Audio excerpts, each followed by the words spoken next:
ஒரு பிரச்சனை, ஏதோ ஒரு போராட்டம், இவைகளுக்குள்ளாக நீ சிக்கி இருக்கிற போது உன்னுடைய உள்ளம் குழம்பி அழுது கொண்டிருக்கும். உன்னை பார்த்துதான் இந்த ஆண்டிலே, புதிய ஆண்டிலே ஆண்டவராக இயேசு கிறிஸ்து கர்த்தர் சொல்றாரு, இனி நீ அழுது கொண்டிராய்.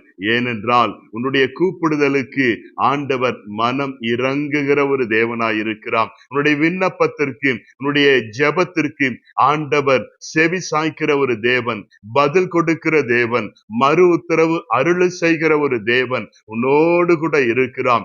இந்த ஆண்டிலே இனிமேல் நீ அழுது கொண்டு இராய் என்று சொல்லி உன்னை பார்த்து ஆண்டவர் சொல்றாங்க. ஆகவே இதை நம்பினவர்களாக, விசுவாசிக்கிறவர்களாக என்னோடு கூட சேர்ந்து நீங்க ஜெபிப்பீங்களாம். மகா கிருபையும் இரக்கமும் நிறைந்தவரே, இந்த புதிய 2026வது ஆண்டிலே இனி நீ அழுது கொண்டிராய் என்று சொல்லி இதை கேட்கிற ஒவ்வொருவரோடு கூட